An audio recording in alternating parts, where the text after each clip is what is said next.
मार मार के बच्चे को जख्मी कर दिया, मार मार के बच्चों को लहूलुहान कर दिया, या मार मार के बच्चों को मौत के घाट उतार दिया।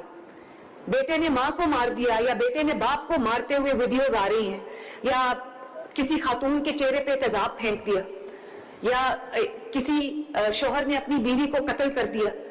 जला दिया, अभी ये धक्का दे दिया ऊपर से। अब ये तो एक माशी मसाइल हैं जिनका जो तदारुक है, जिनका जो इस्लाह है, वो आप सब ने करनी है। उसके लिए आपके पास मस्जिद मौजूद है, उसके लिए आपके पास मिंबर मौजूद है, उसके लिए आपके पास जो है वो तमाम हमारी जो इबादत गाहें हैं, हमारे जो लीडर्स हैं, कौम के जो लीडर्स हैं, जो आपकी शक्ल में मेरे सामने बैठे हैं, ये तरगीब आपने देनी है, ये इस्लाह आपने करनी है, ये ज़हन साजी आपने करनी है। हुकूमत तो जो भी करती है वो हुकूमत को कुछ उसकी पसंदीदगी की निगाह से देखते हैं, जो उसको समझते हैं, कुछ उस पर तनकीद करते हैं। तो हुकूमत के जो इक़दामात हैं वो उसमें कहीं ना कहीं कोई ना कोई रुकावट होती है। हालांकि मैं उन रुकावटों की कम ही परवाह करती हूँ। मुझे पता है कि जो मेरे अवाम के लिए चीज़ बेहतर है मुझे वो करनी है। तो ये जो इल्ज़ हैं मुआशरे के, चाहे वो फिरका वारियत हो, चाहे वो सोशल मीडिया पे हेट मटीरियल डालना हो, या वो एक दूसरे के मजहब को बुरा कहना हो, या वो एक दूसरे की जान और माल को खतरे में डालना हो, किसी की इज्जत को उछालना हो, किसी की इबादत गाह पर कोई हमला हो, उसको प्रोटेक्ट करना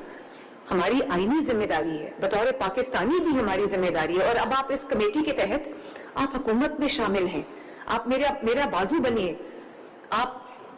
मेरे पैगाम को पूरे पंजाब में, पूरे पाकिस्तान में जो फैलाने का जो मजहबी रवादारी है, जो इंसानी रवादारी है, उसमें बेहतरी लाने के लिए आपको मेरी रिक्वेस्ट ये होगी कि आप मेरे दस्ते रास्त बनिए, आप मेरे बाजू बनिए, और आप मेरा पैगाम, अमन का पैगाम जो है वो पूरे पंजाब में आप फैलाएं, ताकि लोगों की ज़हन साजी हो, लोगों की इस्लाह भी हो। अभी आपने देखा कि मुहर्रमुल हराम के मौके पे मैं शुक्रगुजार हूँ अपने अहले तशरीह के रहनुमाओं की, और बाकी मसलक जो हैं उनके भी रहनुमाओं की, कि उन्होंने बहुत अच्छे कलिमात कहे इस बारे में। मैं बहुत बेचैन थी क्योंकि जुम्मतुल मुबारक था, और जुमे की नमाज का, खुतबे का भी वही वक्त था जो हमारे अज़ादार हैं, उनके जो जुलूस हैं, उसका भी वो टाइम जो है वो क्लैश कर रहा था। लेकिन मुझे बहुत खुशी हुई,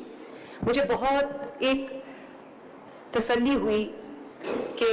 हमारे लोगों में कम से कम इतनी अब मजहबी रवादारी आ गई है कि वो बहुत एहसन तरीके से वो अंजाम को पहुंचा। हमें कुछ जो एरियाज थे जिनके अंदर खतरा ज्यादा था उनको हमने ईयर मार्क किया हुआ था, और ख्वाजा सलमान रफीक साहब और आईजी साहब की सरबराही में एक एक वो रास्ता,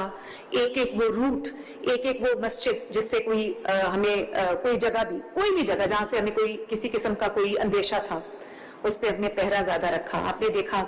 कि सिक्योरिटी के बेहतरीन इंतजामात थे, आईजी साहब से लेकर नीचे जो SHO तक, या हमारे जो पुलिस के अहलकार थे, सब ने बहुत बेहतरीन तरीके से अपनी जो जिम्मेदारी थी उसको अदा किया। Commissioners, deputy commissioners, assistant commissioners तमाम फील्ड में मौजूद थे, और इस सख्त गर्मी में, शिद्दत की गर्मी में उन्होंने अपना एहसन तरीके से अपने जिम्मेदारियों को अदा किया। और जो सुथरा पंजाब ने जिस तरह अपने सफाई की,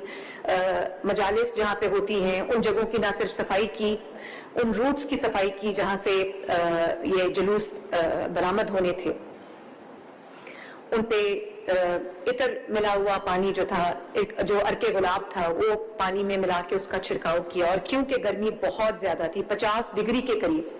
टेम्परेचर था, तो मेरी हिदायत पे स्मॉग गन्स जो हैं उनसे बड़े जुलूसों पे पानी का छिड़काव किया गया। और जहाँ पे जो स्मॉग गन नहीं जा सकती थी, छोटी गली थी, तंग गली थी,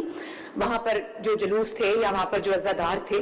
उनके लिए हमने एक छोटी जो सफाई के लिए इस्तेमाल होती हैं, जो सुथरा पंजाब की अपनी गाड़ियां हैं जिससे पानी का स्प्रे किया गया। और जहां पर वो भी नहीं जा सकती थी वहां आपने देखा होगा कि हमारे वासा के, सुथरा पंजाब के एहलकारों ने अपने बैक पैक्स के अंदर वो अपने बैग पे वो पूरा कंटेनर रखा हुआ था, जिससे उन्होंने तमाम अज़ादारान को पे उन्होंने पानी का छिड़काव किया, और उससे टेम्परेचर जो है वो मैंने सुना है 4-5 डिग्री का فرق اس سے پڑا. اور اسی طرح ہم نے پوری کوشش کی کہ پورے جو جلوس ہیں ان کے روٹس کے اوپر ہم جو لنگر کی تقسیم ہے جہاں جہاں ہو سکا ٹھنڈے پانی کی سبیلیں, وہ شربت میں نے خود چیک کیے کہ وہ ٹھنڈے تھے, وہ میٹھے تھے, زیادہ پانی تو نہیں ڈالا ہوا تھا. اور پھر میڈیکل کیمپس جگہ جگہ لگائے تھے کہ اگر کوئی زیادہ زخمی ہو جاتا ہے تو اس کو ہسپتال لینے کی بجائے اس کے کہ اس کا خون زیادہ بہہ جائے اور وہ لیٹ ہو جائے, تو ہم نے جگہ جگہ میڈیکل کیمپس جو ہیں وہ لگائے تھے. اور ساتھ ساتھ کلینکس آن ویلز جو ہیں وہ چل رہے تھے. موبائل سبیلیں, جہاں پانی کی سبیل دور تھی وہاں پہ ہم نے موبائل سبیلیں جو ہیں ان کو ساتھ ساتھ جلوس کے چلایا. اور شام جہاں پر ہو گئی اور وہاں پہ لائٹس نہیں تھی, وہاں پہ ہم نے موبائل جو لائٹس ہے ٹرکس کے اوپر ہم نے وہ فلڈ لائٹس جو ہیں وہ چلا کے ان کے ساتھ ہم نے وہ بھی چلائی. اور تمام منسٹرز جہاں جہاں ڈیوٹیز لگی ان کی سب میدان عمل میں موجود رہے اور فیسیلیٹیٹ کیا. اور نہ صرف محرم اب بلکہ انشاءاللہ تعالی خیر سے جو میلاد النبی کا صلی اللہ علیہ وسلم کا مہینہ ہے 12 ربیع الاول بھی مہینہ آنے والا ہے, تو اس کو بھی خواجہ سلمان رفیق صاحب میں آپ سے یہ بھی ریکویسٹ کروں گی کہ اس کے انتظامات اور اس کی